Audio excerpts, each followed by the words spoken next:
L'affaire Blaireau, un film de 1931 de Henri Wulschläger, d'après la pièce de théâtre d'Alphonse Sallet, avec dans les rôles principaux Alice Tissot, Bach, Charles Montel et Pierre Juvenet. Le sujet, le braconnier Blaireau, interprété par Bach, a été emprisonné pour un délit qu'il n'a précisément pas commis.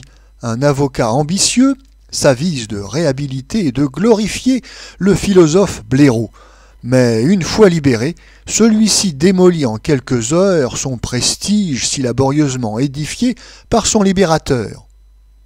Avant que Fernandel ne devienne en 1934 le roi incontesté du rire sur les écrans français, eh bien les grandes vedettes du cinéma s'appelaient Bach, qui vient du music-hall, Milton, qui vient de l'opérette, et puis il y avait aussi un bon acteur qui s'appelait Frédéric Duvallès. En cette année 1931, le comique Bach entame une longue collaboration avec le réalisateur Wulschläger. Ils tournent ensemble 3 films en cette année 31 et puis ils vont tourner jusqu'à la guerre pas moins de 14 longs métrages. Alors, ici Bach n'interprète pas un comique troupier, il interprète un braconnier. Les histoires de braconniers sont souvent amusantes et bien représentées dans le cinéma d'avant-guerre et d'immédiate après-guerre. C'est vrai que le tandem braconnier-garde-chasse ou garde-champêtre est souvent amusant.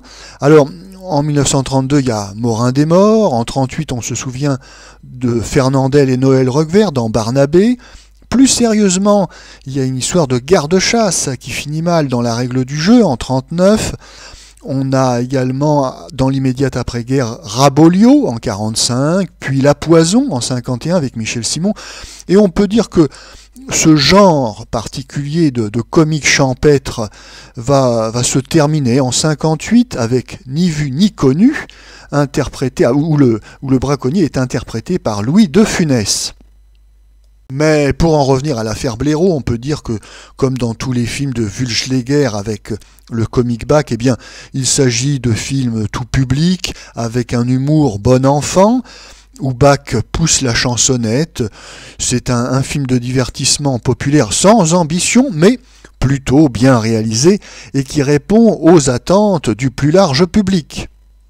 Même si cette histoire de braconnier est très convenue, très prévisible et a du mal à retenir l'attention du spectateur, il faut quand même saluer les efforts du réalisateur Wulschläger qui fait son possible pour tourner un maximum de scènes en extérieur et en décor naturel.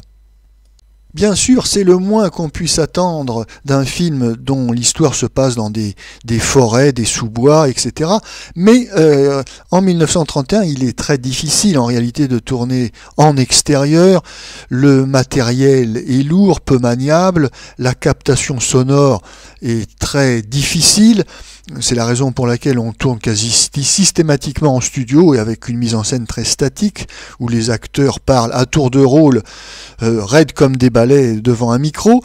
Mais ici, Wulschläger se débrouille plutôt bien. On a une illusion de film dynamique et en mouvement.